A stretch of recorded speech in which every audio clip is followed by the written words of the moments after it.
Hello students.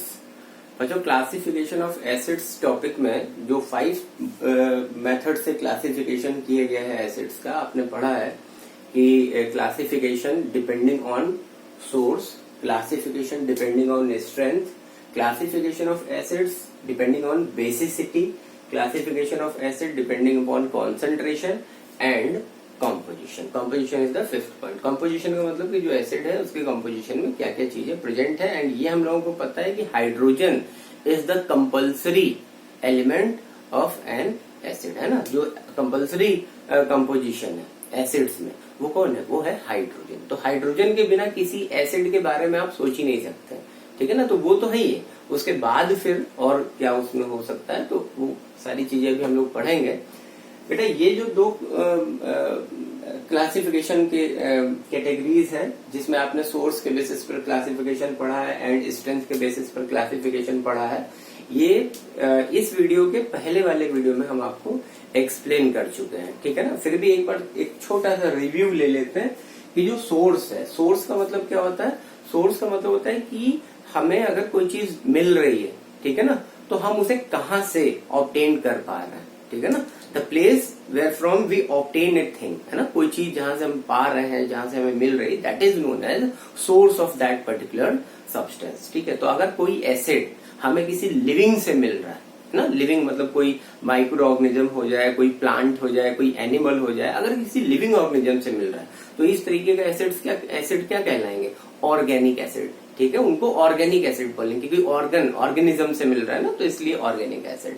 And अगर कोई acid other than livings के अलावा किसी और दूसरी चीज से मिल रहा हो तो इस तरह के एसिड को क्या कहा जाएगा? ऐसे एसिड्स को बोलेंगे इनऑर्गेनिक एसिड। और जो इनऑर्गेनिक एसिड होते हैं उन्हीं को मिनरल एसिड कहा गया है, ठीक है। आपने देखा होगा, बुक में भी पढ़ा है कि ऑल द ऑर्गेनिक एसिड्स, जो सारे ऑर्गेनिक एसिड्स हैं उनका जो रिएक्शन होता है, ठीक है ना, तो reaction of all the organic acids is mild, slow, they are slowly reactive. तो क्योंकि वो रिएक्ट स्लो कर रहे हैं, ठीक है, तो अब रिएक्शन की जो पावर होती है, जो स्ट्रेंथ होती है, वही है आपका ऑन डिपेंडिंग अपॉन स्ट्रेंथ। तो स्ट्रेंथ के बेसिस पर अगर देखें तो स्ट्रेंथ कौन सी? स्ट्रेंथ रिएक्शन करने की पावर, टू रिएक्शन, है ना, रिएक्शन करने की जो कैपेसिटी होती है, to react in a chemical reaction, ठीक। कोई तो एसिड अगर किसी केमिकल रिएक्शन में मान लीजिए कि स्लोली रिएक्ट कर रहा है, माइल्ड रिएक्शन दे रहा है, रिस्पॉन्स कर रहा है, तो इस तरीके का एसिड क्या हो जाएगा? Slow reactive. Slow reactive means weak acid. And जो भी ऑर्गेनिक एसिड्स हैं उनको वीक एसिड कहेंगे, ठीक है। इतना समझ में आ गया। इसके अलावा कुछ एक्सेप्शनल केसेस हैं, इनऑर्गेनिक एसिड्स भी हैं। जैसे कि आपने पढ़ा है कि सारे ऑर्गेनिक एसिड तो वीक एसिड हो गए, लेकिन जो इनऑर्गेनिक एसिड है वो कौन हो जाएंगे? अब जब आपने ऑर्गेनिक एसिड्स को वीक एसिड कहा है तो ऑब्वियसली उसका अपोजिट हो जाएगा ना। इनऑर्गेनिक एसिड क्या हो जाएंगे? स्ट्रॉन्ग एसिड हो जाएंगे। क्यों? क्योंकि इनऑर्गेनिक एसिड्स जो होते हैं उनका जो एक्शन होता है दैट इज वाइगनेस, बहुत अच्छी तरीके से तेजी से एक रैपिड रिस्पॉन्स देते हैं रिएक्शंस में, ठीक है। तो इसलिए वो स्ट्रॉन्ग एसिड्स होते हैं। लेकिन यहाँ पर एक्सेप्शन है, इनऑर्गेनिक। ऑर्गेनिक में तो कोई एक्सेप्शन नहीं है, सारे ऑर्गेनिक एसिड वीक एसिड होते हैं। आपको मैंने लॉजिक भी बताया था, O for organic, O for old. Old का मतलब क्या हो गया? बूढ़ा और कमजोर, ठीक है। तो O for old, old means बूढ़ा, और बूढ़ा क्या होता है? कमजोर होता है, कमजोर मीन्स वीक। तो ऑर्गेनिक एसिड क्या है? वीक। यहाँ पर कोई एक्सेप्शन नहीं है। ऑल द ऑर्गेनिक एसिड, कोई भी कैसा भी ऑर्गेनिक एसिड ले लो। लेकिन अगर हम इनऑर्गेनिक एसिड की बात करें तो इनऑर्गेनिक एसिड में कुछ एक्सेप्शन है कि इनऑर्गेनिक एसिड्स हैं बट दे आर वीक। जैसे कि सॉफ्ट ड्रिंक्स में एक एसिड होता है। सॉफ्ट ड्रिंक क्या होता है? कार्बोनेटेड वाटर ही तो है। कार्बन डाइऑक्साइड को कंप्रेस करके सॉफ्ट ड्रिंक में डिजोल्व किया गया है। एंड वो कार्बन डाइऑक्साइड जब वाटर के साथ कंबाइन हो रहा है तो क्या बन जा रहा है? Carbonic acid. कार्बोनिक एसिड का फॉर्मूला क्या होता है? H2CO3, ठीक है। इसी तरीके से HCN एक और एसिड होता है, ये सॉफ्ट ड्रिंक में नहीं होता है, सॉफ्ट ड्रिंक में केवल ये होता है। इसके बाद फिर HCN हाइड्रोसाइनिक एसिड, ये भी वीक एसिड है, ठीक है। H3PO4 ये भी वीक एसिड है। इस तरीके से ये number of inorganic acids are there but they are weak acids. Inorganic होते भी वो वीक एसिड है। बस उसके पीछे का जो ट्रूथ है वो ये है कि ये इनऑर्गेनिक है बट इनका जो रिएक्शन है वो क्या है? वो स्लो है, माइल्ड रिएक्ट करते हैं, है ना। तो इसलिए इनको क्या कहा गया है? वीक एसिड कहा गया है। इतनी बात समझ में आ गई। तो ये जो दो पार्ट है बेटा, on the basis of source and classification of acids on the basis of strength, ये हम लोग पीछे लास्ट वीडियो में पढ़ चुके हैं, इसे एक्सप्लेन कर चुके हैं, तो उस पर टाइम वेस्ट ना करते हुए आगे बढ़ते हैं। अभी देखते हैं कि बेसिसिटी के बिहाफ पर एसिड्स को कैसे क्लासिफाई किया गया है। तो बेसिसिटी के बिहाफ पर एसिड्स को क्लासिफाई करने के लिए हमें सबसे पहले ये समझना होगा कि बेसिसिटी कहते किसे हैं, व्हाट इज बेसिसिटी। तो इसके लिए एक सीधा सा एक लॉजिक बना रहे हैं, उस लॉजिक पे जरा ध्यान देंगे। लॉजिक आपने क्लियर कर लिया तो वो जो लॉजिक है वही अपने आप में एक डेफिनेशन हो जाएगा। बहुत ध्यान समझिएगा, यहाँ पर जो चीज लिख रहे हैं वही डेफिनेशन में हमें कन्वर्ट करनी है। देखिए क्या हुआ, मैंने लिखा अ मॉलिक्यूल ऑफ एन एसिड, ठीक है, कोई एक एसिड है और उस एसिड का एक मॉलिक्यूल है ना, you have to remember here कि जो एसिड है उसका एक मॉलिक्यूल आपको लेना है। एंड इस मॉलिक्यूल को लेकर के आपने क्या किया,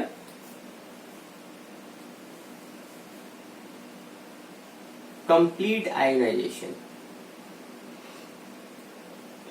उस एसिड का जो मॉलिक्यूल है उसका कंप्लीट आयोनाइजेशन किया। तो आपने कंप्लीट आयोनाइजेशन किया and after complete ionization what we got, हमें मिला क्या, ठीक है। तो हमने जो मिल रहा है भाई, एसिड में हमने क्या बताया अभी, hydrogen is the compulsory element in all acids, ठीक है।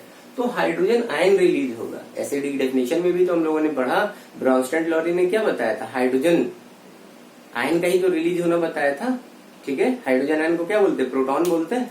तो उन्होंने कहा था कि all acids are proton donor substances, proton का मतलब हाइड्रोजन आयन, ठीक है।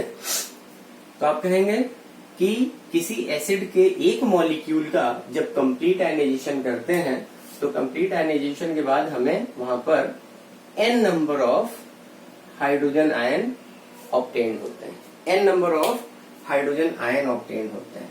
And this n number of hydrogen ion, बस यही एक आपको लॉजिक याद रखना है, ठीक है। This n number of hydrogen ion, ये जो n नंबर है यहाँ पर, this n number of hydrogen ion is termed as the, ये जो n नंबर, अभी n नंबर कुछ भी हो सकता है भाई, वो एक n का मतलब 1 भी हो सकता है। ये जो n की वैल्यू है ना, ये n की वैल्यू यहाँ पर 1 भी हो सकती है, 2 भी हो सकती है, 3 भी हो सकती है, या मोर देन 3 से ज्यादा भी हो सकती है।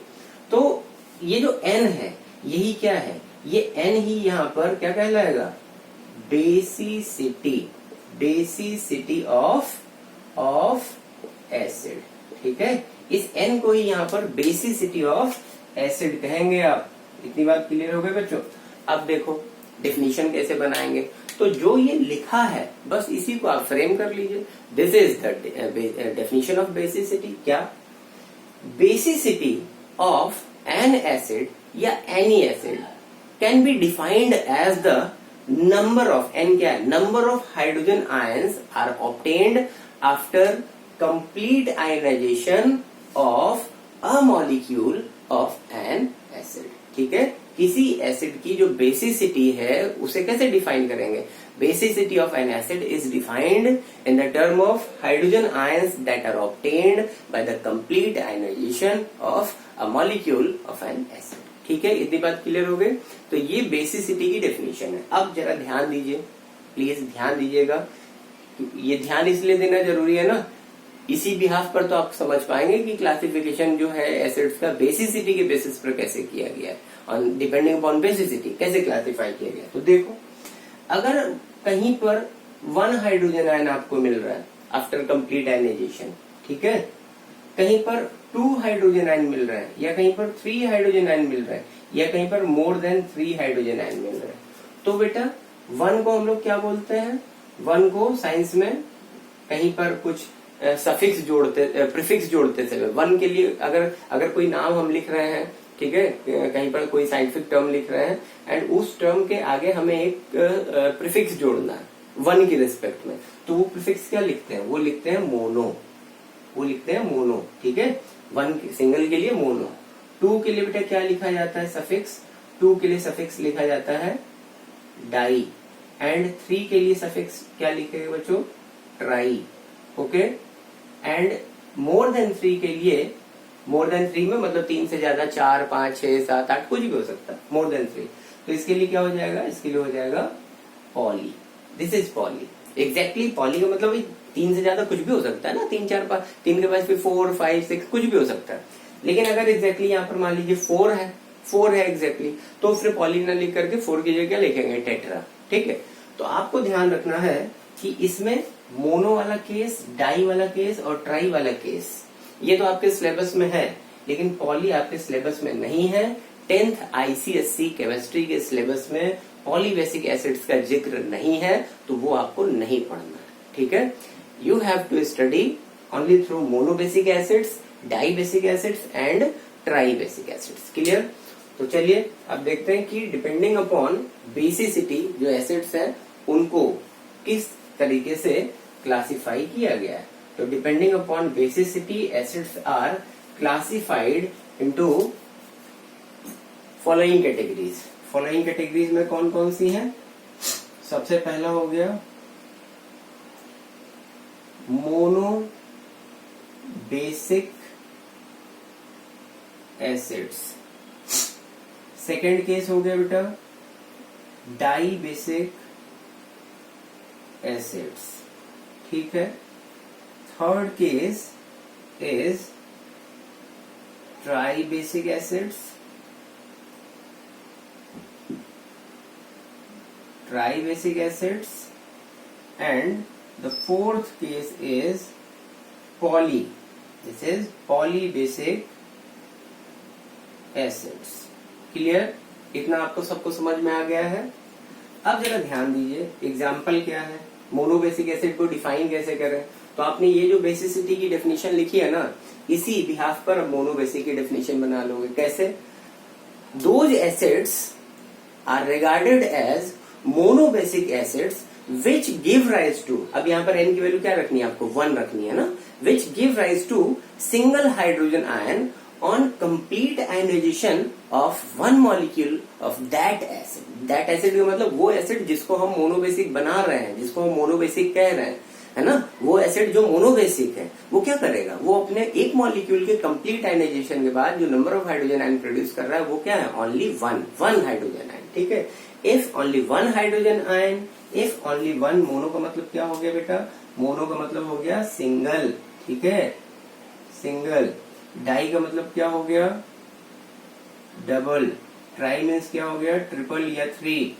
ठीक है, एंड पॉली का मतलब हो गया मोर देन 3। ठीक, तो अगर कहीं पर कोई ऐसा एसिड है जिसके एक मॉलिक्यूल के कंप्लीट आयनाइजेशन के बाद नंबर ऑफ हाइड्रोजन आयंस जो है वो केवल आपको 1 है ना, एक मॉलिक्यूल से कंप्लीट आयनाइजेशन केवल एक ही हाइड्रोजन आयन मिल रहा है, तो ऐसा एसिड क्या हो जाएगा, मोनोबेसिक। ठीक है, सिमिलरली डाइबेसिक की डेफिनेशन हो जाएगी, those acids are regarded as dibasic acids which give rise to 2 hydrogen ion on complete ionisation of 1 molecule of that acid.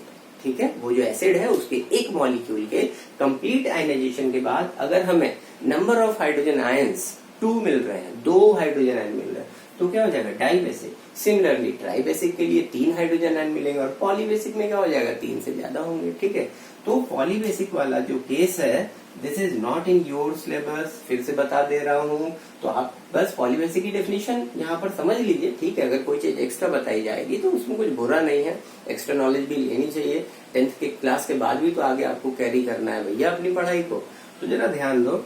तो ये जो है ये वाला आपके सिलेबस में नहीं है, लेकिन फिर भी आप इसको समझ गए हो कि अगर 3 से ज्यादा हाइड्रोजन आयन मिल रहा है तो उस केस में उस एसिड्स को क्या कहा जाएगा, पॉलीबेसिक एसिड्स कहा जाएगा। तो कुछ एग्जांपल देख लेते हैं मोनोबेसिक एसिड्स के, जैसे HCl बहुत कॉमन एग्जांपल है, HNO3 है ना, दिस इज HCN।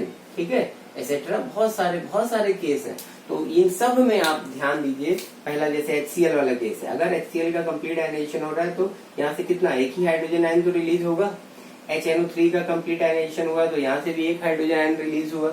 इसी तरह अगर HCN का आयनाइजेशन हुआ कंप्लीट आयनाइजेशन तो यहाँ से भी एक ही हाइड्रोजन आयन मिलेगा। तो आप देख रहे हैं कि ये सारे केस जो लिखे हुए हैं, hydrochloric acid, nitric acid and hydrocyanic acid, ये सारे क्या है, मोनो बेसिक। क्लियर बेटा।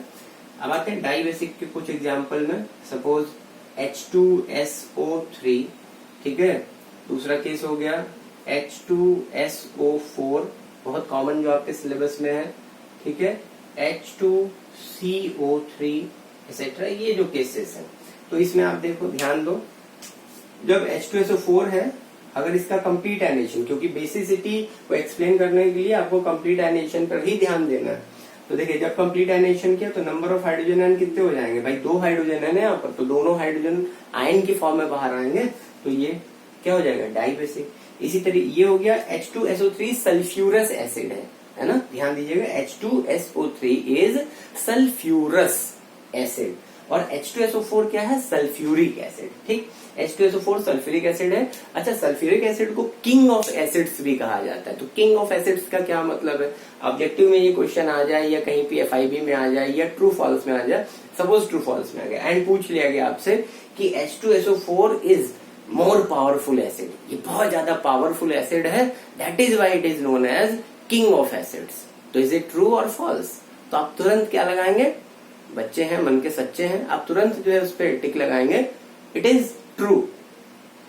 स्टेटमेंट के पॉइंट ऑफ व्यू से आपको ट्रू और फॉल्स जज करना है। तो अगर लिखा हुआ है कि H2SO4 is the strongest acid, बहुत स्ट्रांग है, बड़ा पावरफुल है, ठीक है, मतलब एसिड्स का बाहुबली है, इसलिए इसको किंग ऑफ एसिड्स कहा जा रहा है, एंड ये ट्रू है कि फॉल्स, आपने लिख दिया ट्रू, है ना भैया। किंग है मतलब बाहुबली है, ज्यादा पावरफुल है, ज्यादा स्ट्रांग है, नहीं, ऐसा नहीं है।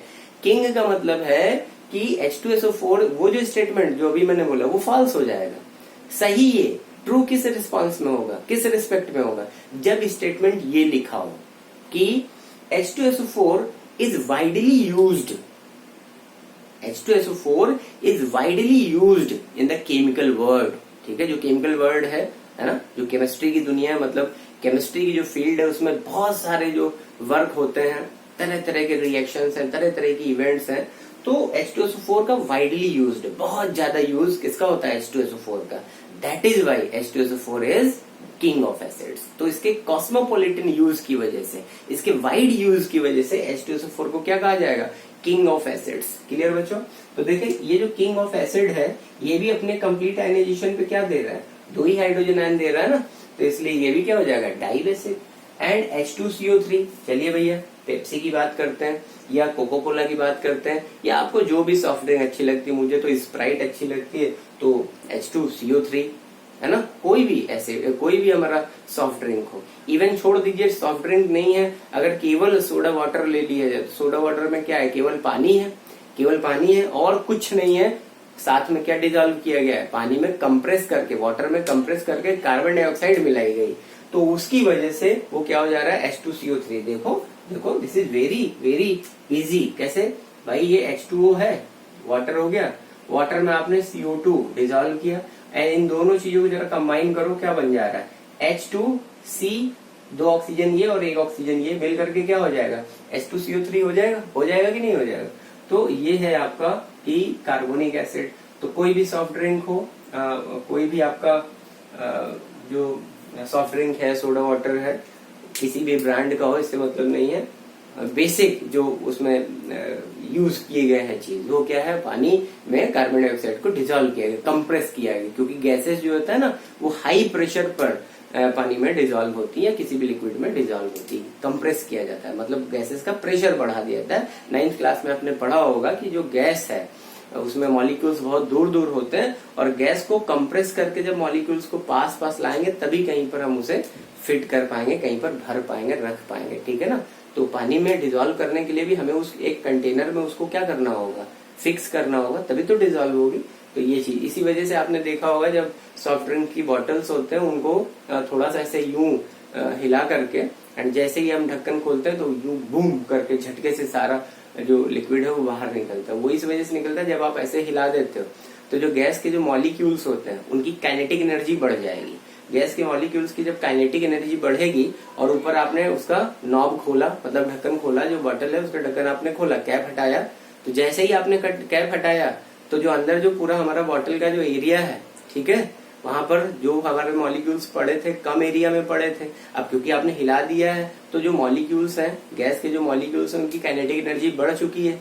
जब काइनेटिक एनर्जी बढ़ गई तो वो बहुत वाइग्रस मूवमेंट कर रहे हैं, और जैसे ही आपने कैप हटाया मीन्स आपने प्रेशर कम किया। कैप हटाने का मतलब आपने बॉटल का कैप हटाया मीन्स आपने प्रेशर कम किया। तो जैसे ही आपने प्रेशर कम किया तो जो हाई एनर्जी वाले मॉलिक्यूल्स हैं, हाई काइनेटिक एनर्जी वाले मॉलिक्यूल्स हैं, वो क्या होंगे, झटके से बाहर आएंगे। इसी वजह से क्या होता है, पूरा जो लिक्विड होता है, जो ड्रिंक होता है, वो यूं बिखर जाता है। समझ में आ गई बात? समझ में आ गई तो एक लाइक जरूर दे देना भैया, लाइक देने में कंजूसी मत किया करो। चलो आगे आते हैं ट्राई बेसिक एसिड्स में। ट्राई बेसिक एसिड्स के कुछ एग्जाम्पल हैं।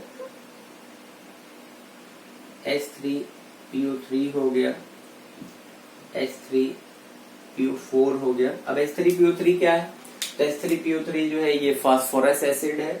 H3PO4 क्या है, दिस इज फास्फोरिक एसिड। इतनी बात समझ में आ गई बच्चों? क्लियर समझ में आ गई? कोई प्रॉब्लम तो नहीं है? पक्का? ठीक, चलिए नोट कर लीजिए, आप इस सबको नोट करिए।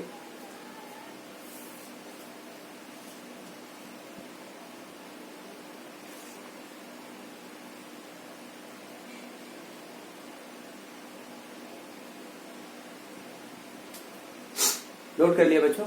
चलिए अब चलिए पॉलीबेसिक एसिड्स की डेफिनेशन तो आप समझ गए, this is not in your syllabus, but फिर भी इसका एक एग्जांपल ले लेते हैं। H4SiO4, H4SiO4 इसको कहा क्या जाता है, तो that is known as silicic acid. That is known as silicic, SiLiCiC, silicic acid. ये जो सिलिसिक एसिड है, ठीक है, ये एक वीक एसिड है। एंड आप देख रहे हैं कि यहाँ पर नंबर ऑफ जो हाइड्रोजन है वो 4 है ओवरऑल कंपोजिशन में। एंड जब सिलिसिक एसिड के एक मॉलिक्यूल का कंप्लीट आयनाइजेशन करेंगे तो नंबर ऑफ हाइड्रोजन आयन कितने मिलेंगे, 4। इसलिए ये क्या है, टेट्रा बेसिक एसिड हो जाएगा ना भाई, 4 है तो टेट्रा बेसिक एसिड हो जाएगा। लेकिन इसको हमने पॉलीबेसिक एक वाइड क्लास का नाम रख दिया कि 3 से अगर ज्यादा हाइड्रोजन आयन मिल रहे हैं तो पॉलीबेसिक, ठीक है। तो this is not in your syllabus, फिर भी आप ये नोट कर लीजिए, ठीक है। तो बेसिसिटी आप तो अच्छी तरह से समझ में आ गई है। अब अगर बेसिसिटी आप अच्छी तरह समझ गए तो कुछ क्वेश्चन है, उन क्वेश्चंस के थ्रू ये पूरे जो फैक्ट है उस पूरे फैक्ट की एक क्या करते हैं, इन्वेस्टिगेशन करते हैं एंड चेक करते हैं जो हम लोगों ने पढ़ा है वो एग्जैक्टली समझ में आया है कि नहीं आया, ठीक है। तो चलिए आपसे कहा जा रहा है, पहले तो एक बहुत सिंपल सा क्वेश्चन आपसे ये पूछ लिया जाता है। क्वेश्चन क्या है, आ जाएगा, right full identification of given acids. कुछ एसिड्स आपको दिए हुए हैं, जैसे HCl है, HNO3 है, H2SO4 है, H3PO4 है, ठीक है। इसी तरीके से HCl है, कोई भी तमाम बहुत सारे एसिड्स हैं। कुछ ऑर्गेनिक एसिड्स को भी इसमें शामिल कर लेते हैं, जैसे HCOOH है। ये फॉर्मिक एसिड है। जो इंसेक्ट्स होते हैं या जो एंड्स होते हैं वो जब आपको कभी बाइट कर लेते हैं, कभी किसी चींटी ने अगर काटा हो, बाइट किया हो, तो देखा होगा उस जगह पर स्किन पर ऐसे एक रेडनेस आ जाती है ना, स्किन में थोड़ी सी सूजन भी आ जाती है एंड रेडनेस होती है, और उस जगह बहुत ज्यादा ईचिंग, बड़ी खुजली होती है, जलन होती है। तो that is response of formic acid, ठीक है। क्योंकि जो एंड्स और जो चींटियां होती है उनके स्लाइवा में फॉर्मिक एसिड प्रेजेंट होता है। तो फॉर्मिक एसिड जो है चींटियों को लैटिन लैंग्वेज में फॉर्मिका कहा जाता है ना। तो सबसे पहले जो फॉर्मिक एसिड है that is isolated from the saliva of the insects या एंड्स, ठीक है। एंड क्या है, वो भी तो इंसेक्ट है, तो इसलिए इसको फॉर्मिक एसिड नाम दे दिए, ठीक है बच्चों। तो फॉर्मिक एसिड एंड विनेगर में एक जो बड़ा कॉमन है एसिड H3COOH, ये क्या हो गया, ये हो गया आपका एसिटिक एसिड। तो इस तरीके के बहुत सारे एसिड्स हैं, बहुत सारे एसिड्स हैं। अब आपसे पूछा गया इन सबकी फुल आइडेंटिफिकेशन क्या है, तो अपने आंसर में एक एक को हम लोग चेक करेंगे। आंसर आपने लिखा उसमें एक एक को चेक करिए। सबसे पहले चलिए HCl के थ्रू आते हैं। HCl का फुल आइडेंटिफिकेशन क्या है? तो बाबा ये कैसा बेवकूफी भरा क्वेश्चन है? बेवकूफी भरा क्वेश्चन नहीं, बहुत ध्यान समझिए, बेसिसिटी के पॉइंट ऑफ व्यू से, ठीक है, एसिड की हमेशा कंप्लीट आइडेंटिफिकेशन दी जाती है। तो अब अगर HCl है, आपको एग्जाम में कुछ नहीं आ रहा है, आपने लिख दिया HCl, it is hydrochloric acid. कुछ बच्चे ये लिख देते हैं इट इज हाइड्रोक्लोरिक एसिड। अरे तो भैया वो टीचर तुमसे ज्यादा समझदार है, आई बात समझ में, वो भी जानता है कि हाइड्रोक्लोरिक एसिड है, तो तुमने कौन सा तीर मार दिया? यहाँ पर तुम्हें तीर ऐसे मारना है, पहले तो एसिड की बेसिसिटी को ध्यान में रखो, देन उसका पूरा नाम लिखो, ठीक है। जैसे अगर हमें अपनी पूरी पहचान देनी होगी तो हम क्या कहेंगे, जो लोग हमें जानते हैं कि ठीक है भाई ये एसबी सिंह है, ठीक, या कुछ बच्चे एसबी सिंह नहीं जानते, वो क्या कहेंगे कि ये सिंह सर है, ठीक है ना। लेकिन अगर हमसे पूछेगा कोई कि चलिए अपने बारे में बताइए, तो हम क्या कहेंगे, हम इतनी सी बात कहेंगे, I am SB Singh, my students say to me Singh sir, and I am a biology and chemistry teacher. This is my full identification। एक छोटे से सेंटेंस में हमने अपने लिए पूरी बात कह दी, ठीक है। अब उस बात का वाइड जो एक मीनिंग है आप निकालते रहो, ठीक है ना। तो इसी तरह यहाँ पर HCl के लिए ध्यान दीजिए, HCl के लिए जो फुल आइडेंटिफिकेशन लिखना है वो आपको क्या लिखना है, वो लिखना है कि HCl hydrochloric acid is a monobasic acid। ठीक है बच्चों, hydrochloric acid is a monobasic acid, ये इसकी फुल आइडेंटिफिकेशन। क्लियर? क्यों भैया? क्योंकि HCl का एक मॉलिक्यूल कंप्लीट आयनेशन पे एक हाइड्रोजन आयन दे रहा है, मीन्स मोनोबेसिक हो गया, ठीक है। अब इसी तरीके से आप HNO3 के लिए कर सकते हो। HNO3 क्या कर रहा है, HNO3 भी आपका जो है एक ही हाइड्रोजन आयन देगा ऑन इट्स कंप्लीट आयनाइजेशन, तो आप लिखेंगे nitric acid is a monobasic acid, ये भी मोनोबेसिक हो गया, ठीक है। दो केस आपने पूरे समझ लिए। अगला आते हैं H2SO4 पे, तो H2SO4 पे आप क्या करेंगे भाई, यहां से दो हाइड्रोजन आयन मिल रहे हैं, तो सल्फ्यूरिक एसिड, इसका नाम नहीं लिख रहे वो तो आपको पता है, आप लिख लोगे। Sulphuric acid is A dibasic acid, ठीक है, क्योंकि टू हाइड्रोजन आयन। H3PO4 से कितने मिल रहे हैं, कितने हाइड्रोजन आयन मिल रहे हैं, 3। ऑन कंप्लीट आयनेशन कितने मिलेंगे, 3 मिलेंगे। तो आप इसे क्या कहोगे, इसका नाम तो जान रहे हो ना, H3PO4 अभी बताया, फास्फोरिक एसिड, तो क्या हो जाएगा, इज ए ट्राइबेसिक एसिड। इतनी बात क्लियर हो गई। HCl सिमिलरली हो जाएगा मोनोबेसिक एसिड। एंड अब थोड़े से ऑर्गेनिक वाले ये केसेस समझ लेते हैं। ये क्वाइट इंटरेस्टिंग फैक्ट है, क्योंकि इसमें थोड़ा सा आप कंफ्यूज हो सकते हो। इन दो पर जरा ध्यान देना, या ऑर्गेनिक के इसी तरीके से मिलते जुलते बहुत सारे केसेस होते हैं, तो उस पर आपको ध्यान देना है थोड़ा सा। और ध्यान बेटा ये देना है बेसिसिटी को थोड़ा सा समझने के लिए। यहां पर एक फैक्ट है, इस फैक्ट को याद कर लो। Only that hydrogen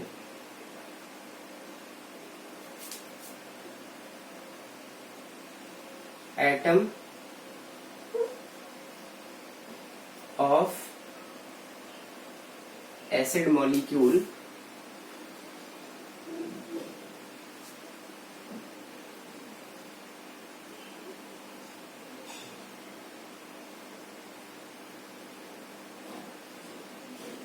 ionized during ionization of acid molecule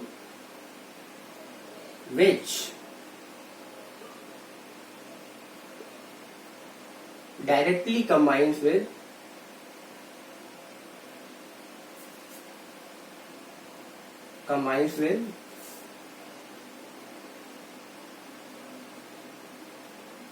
oxygen atom, ठीक है,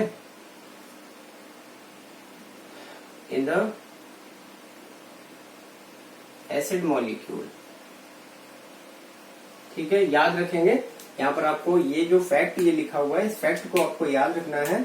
एंड ये फैक्ट जो है, this fact is applicable only for the oxy acids, only for the oxy acids. ऐसे एसिड्स जिनके कंपोजिशन में ऑक्सीजन प्रेजेंट है उनको अलोंग विद हाइड्रोजन, जिनके कंपोजिशन में अलोंग विद हाइड्रोजन अगर ऑक्सीजन भी प्रेजेंट है तो ऐसे एसिड्स को क्या कहा जाएगा, उनको बोला जाएगा ऑक्सी एसिड्स। ठीक है, तो ऑक्सी एसिड्स में आपको ध्यान देना है कि केवल वही हाइड्रोजन एटम आयनाइज होकर के हाइड्रोजन आयन की शक्ल में बाहर आएगा जो ऑक्सीजन एटम के साथ डायरेक्टली कंबाइन हो। ठीक है, तो उस बेसिस पर आपको बेसिसिटी समझना थोड़ा सा आसान हो जाएगा। आप स्क्रीनशॉट ले लीजिए, इसका स्क्रीनशॉट आप इसका ले लेंगे तो आपको डेफिनेशन बाद में लिखने में आसानी हो जाएगी।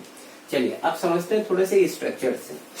स्ट्रक्चर से समझते हैं, चीज अभी तुरंत क्लियर हो जाएगी। This is very very important बेटा, बेसिसिटी वाला केस बहुत इंपॉर्टेंट है, बहुत पूछा जाता है। देखिए स्ट्रक्चर में आते हैं, HCOOH जो फॉर्मिक एसिड है उसका स्ट्रक्चर।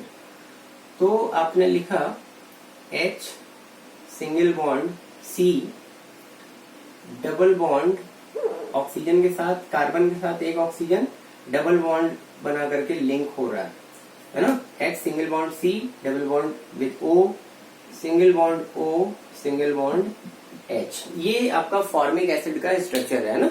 देखो कार्बन और ऑक्सीजन के बीच में, हाइड्रोजन के बीच में एक एक इलेक्ट्रॉन शेयर हुआ है, कार्बन और ऑक्सीजन के बीच में दो दो इलेक्ट्रॉन शेयर हुए हैं, कार्बन और इस ऑक्सीजन के बीच में एक इलेक्ट्रॉन शेयर हुआ और ऑक्सीजन ने अपना बचा हुआ एक इलेक्ट्रॉन इस हाइड्रोजन से शेयर किया है अपना ऑक्टेट पूरा करने के लिए। देखो हाइड्रोजन का यहाँ डुप्लेट पूरा हो रहा है, ऑक्सीजन का यहाँ ऑक्टेट पूरा हो रहा है, यहाँ भी ऑक्टेट पूरा हो रहा है, एंड कार्बन का ऑक्टेट कंप्लीट हो रहा है, इस हाइड्रोजन का डुप्लेट कंप्लीट हो रहा है। और अभी पीछे डेफिनेशन में हमने बताया, अब ये जो हमारा एसिड है, ये जो एसिड मॉलिक्यूल है, इस एसिड मॉलिक्यूल का क्या करना है, आयनाइजेशन। चलिए आयनाइज करते हैं।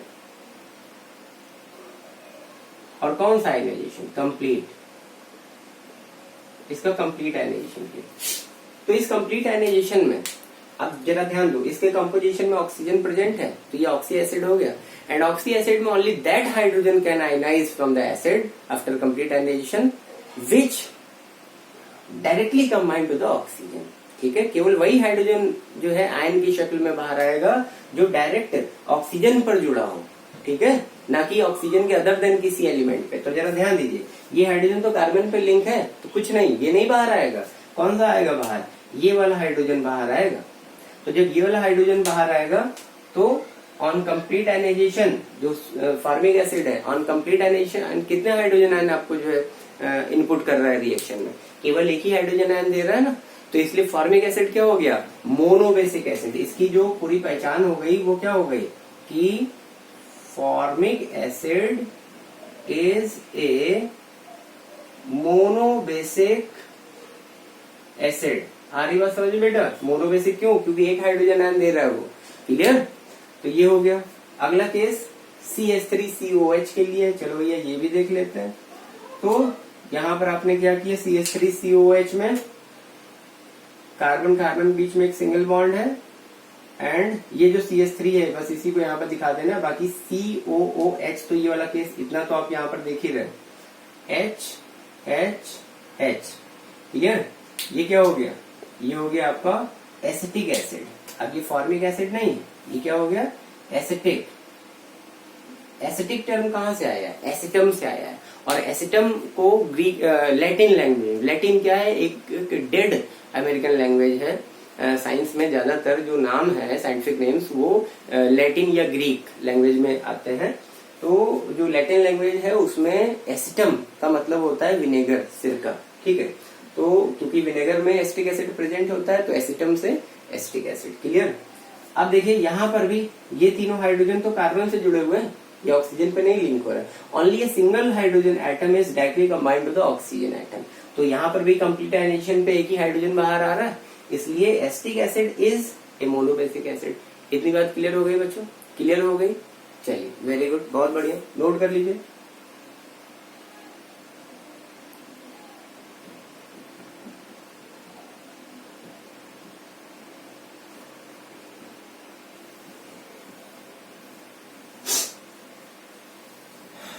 इस तरह के क्वेश्चन, एक क्वेश्चन और बताएंगे बेसिसिटी का, और आज का टॉपिक यहीं पर वाइंड अप करेंगे।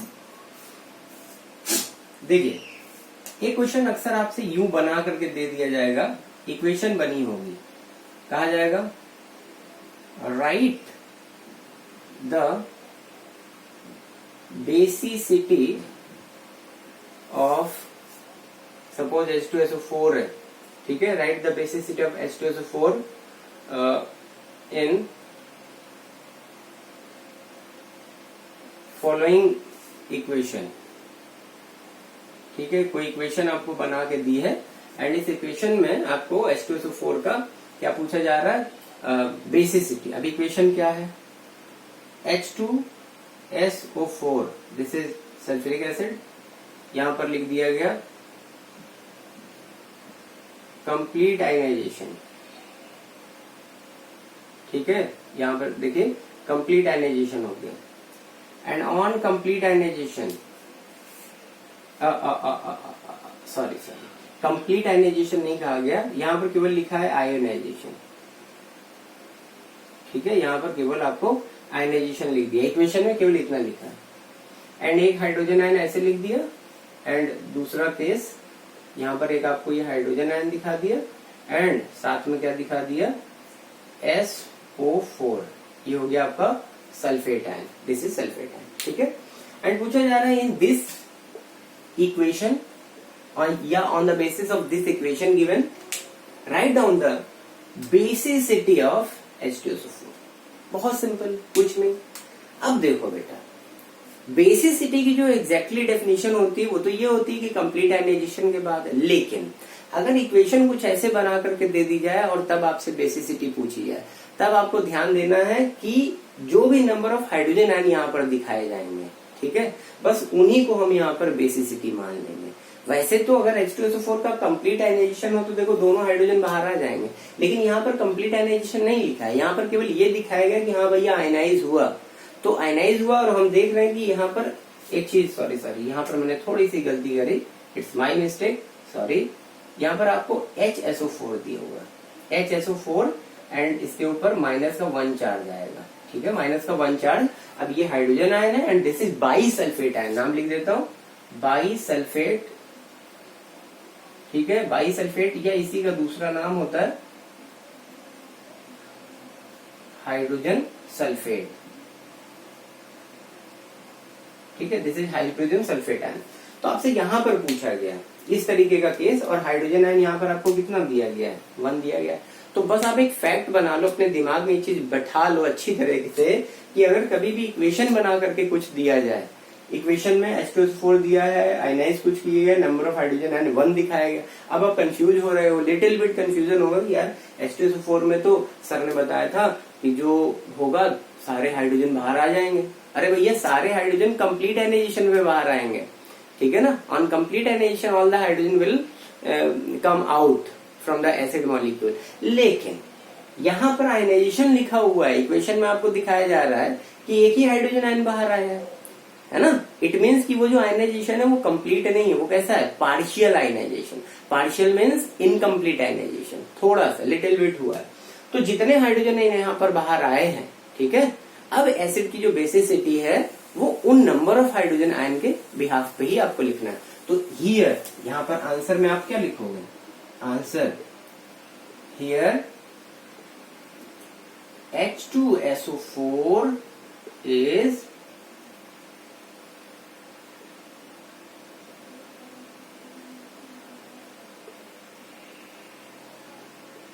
showing as monobasic acid। ठीक है, मोनोबेसिक एसिड, क्यों, because in the equation only single hydrogen ion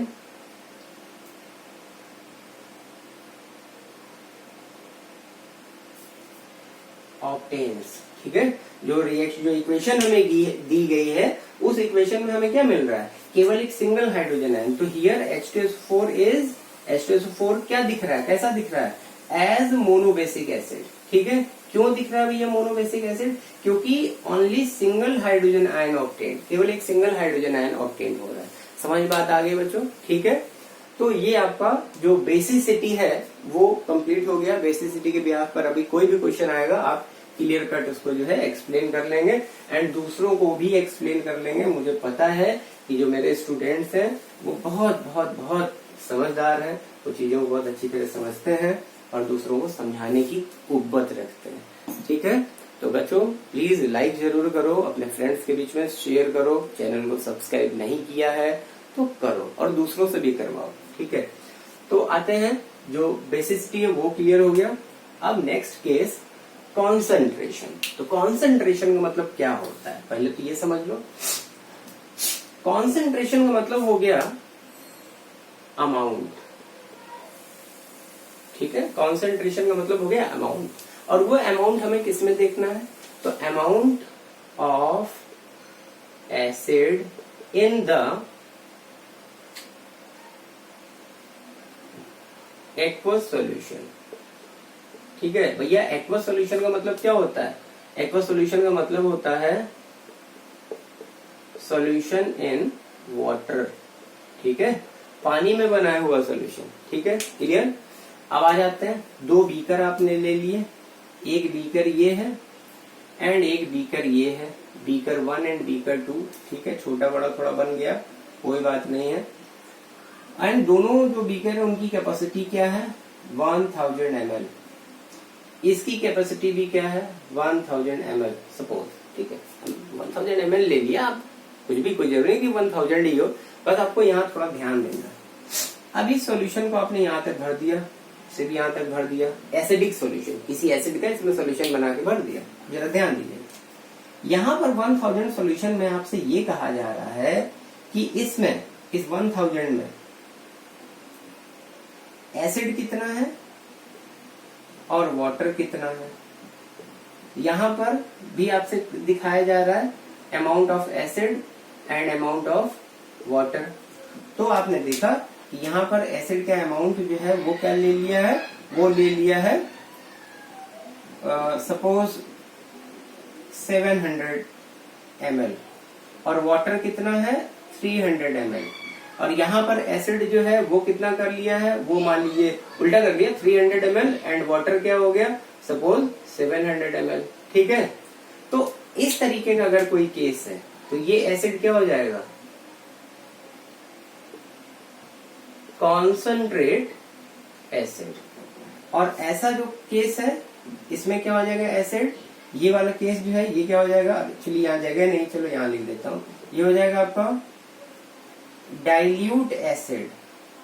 ठीक है, तो डाइल्यूट एसिड का सीधा सा फंडा और जो कॉन्सेंट्रेट एसिड है इसका सीधा सा फंडा क्या है? तो कॉन्सेंट्रेट, जो कॉन्सेंट्रेशन के बिहाफ पर जो एसिड्स हैं उनको हम क्या बोलेंगे? उनको हम डाइल्यूट एसिड्स कह सकते हैं या कॉन्सेंट्रेट एसिड्स कहेंगे। अब डाइल्यूट और कॉन्सेंट्रेट समझे कैसे?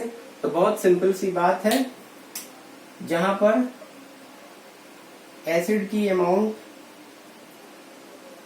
अपोजिट लिख दिया मैंने, सॉरी, यहाँ पर आप 300 कर लीजिए, उल्टा लिख दिया। यहाँ पर 300 कर लीजिए एंड यहाँ पर क्या हो गया? 700। Sorry sorry sorry. एंड यहाँ पर एसिड आपने क्या कर लिया? 300 कर लिया एंड वाटर क्या है? 700। तो ये वाला जो केस है ये क्या है? ये आपका डाइल्यूट है। This is dilute. एंड ये वाला जो केस है ये क्या है बेटा? कॉन्सेंट्रेट। डाइल्यूट का मतलब होता है फीका। ठीक है, डाइल्यूट का मतलब हो गया फीका एंड कॉन्सेंट्रेट का मतलब क्या हो गया? गाढ़ा। ठीक है, गाढ़ा में जहां पर ज्यादा अमाउंट हो, ज्यादा विस्कस। तो जहां ऐसा एसिड, ऐसा एसिडिक सॉल्यूशन जहां पर एसिड की अमाउंट क्या है? एसिड की अमाउंट कम है, acid amount of acid is less than water present. जो सॉल्यूशन है उसमें वाटर से अगर एसिड की अमाउंट कंपेयर करें तो एसिड कम है, सॉल्यूशन में पानी ज्यादा है, तो इस तरीके के एसिड कौन हो जाएंगे? Dilute acid. तो ये आपका डाइल्यूट एसिड है। एंड कॉन्सेंट्रेट में उल्टा हो जाएगा, क्या हो जाएगा? जो एसिड है उसकी अमाउंट बहुत ज्यादा है या ज्यादा है, then more amount of acid present into the acidic solution than water. ठीक है, पानी से अगर एसिड की अमाउंट ज्यादा है तो इस तरीके का जो एसिड है वो क्या हो जाएगा? कॉन्सेंट्रेट एसिड हो जाएगा। तो इसमें ऐसा कोई कंफ्यूज होने वाली बात नहीं है, इजिली आप इसको लिख सकते हैं। तो आप लिखेंगे ऑन द बेसिस ऑफ या on depending upon the concentrations acids are classified into two category, dilute acids and concentrated acid. Dilute acid में पानी क्या होता है, ज्यादा होता है, एसिड का अमाउंट कम होता है, ठीक है। एंड जो कॉन्सेंट्रेट एसिड होता है वहां पर एसिड का अमाउंट ज्यादा होता है एंड वाटर कम होता है, ठीक है। एंड इसमें कोई भी आपका ऑर्गेनिक एसिड भी हो सकता है, इनऑर्गेनिक, वो तो आप भाई एक्वा सोल्यूशन तो आप बना रहे हैं ना, नेचर ने थोड़ी बना है, this is man made, clear. आते हैं फोर्थ वाला जो केस है composition. And composition is very very आसान, बहुत इजी है, बहुत आसानी से आप कर सकते हो, दिस इज वेरी इजी। तो डिपेंडिंग अपॉन कंपोजिशन, कंपोजिशन का मतलब होता है स्ट्रक्चरल अरेंजमेंट, ठीक है। स्ट्रक्चरल अरेंजमेंट मतलब कि जो एसिड का मॉलिक्यूल है, उस एसिड के एक मॉलिक्यूल में हाइड्रोजन तो कंपलसरी एलिमेंट हो गया, ये फैक्ट है। इस फैक्ट को एकदम दिमाग में बिठा लो, चिपका लो, नोट पॉइंट है कि hydrogen is the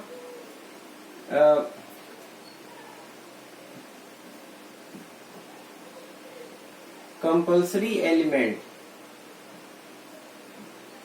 in all acids, ठीक है। एसिड कोई भी हो, कैसा भी एसिड हो, उसमें हाइड्रोजन क्या है, हाइड्रोजन जो है एसिड का कंपल्सरी एलिमेंट है। अब हाइड्रोजन तो कंपल्सरी एलिमेंट है, हाइड्रोजन के बाद दूसरा एलिमेंट कौन, तो दूसरा एलिमेंट हो गया ऑक्सीजन, ठीक है। हाइड्रोजन और ऑक्सीजन की जुगलबंदी देखी जाएगी, क्लियर। अगर किसी एसिड के मॉलिक्यूल में कोई एसिड है, सपोज मान लो ये एसिड है और ये एक एसिड हो गया, अब एसिड ए है एंड एसिड बी है। एसिड ए के कंपोजिशन में हाइड्रोजन प्रेजेंट है, हाइड्रोजन प्रेजेंट, टिक लगा दिया, मतलब hydrogen present, and oxygen present नहीं है। तो ये जो एसिड है इसको क्या बोलेंगे, इसको बोलेंगे हाइड्रो एसिड, ठीक है। ये क्या हो जाएगा, दिस इज हाइड्रो एसिड। ए क्या हो गया, ए हमारा हाइड्रो एसिड हो गया, क्योंकि उसमें हाइड्रोजन तो प्रेजेंट है, हाइड्रोजन प्रेजेंट है, ऑक्सीजन नहीं है। और एक ऐसा एसिड जिसमें हाइड्रोजन एंड ऑक्सीजन दोनों प्रेजेंट है, तो कहा जाएगा when oxygen present in acid molecule along with hydrogen, तो such acids are known as oxy acids. तो ये एसिड क्या हो गया, ये हो गया आपका oxy acid, this is known as oxy acid. अब ऑक्सी एसिड के एग्जांपल देख लेना, बुक में देखो, पढ़ो, अरे इतना तो पढ़ा दिया। ऑक्सी एसिड के कंपोजिशन में आपका ऑक्सीजन प्रेजेंट होगा। तो वीडियो समझ में आया तो इसे लाइक करो, दोस्तों के बीच में शेयर करो और पढ़ते रहो, बढ़ते रहो इंडिया।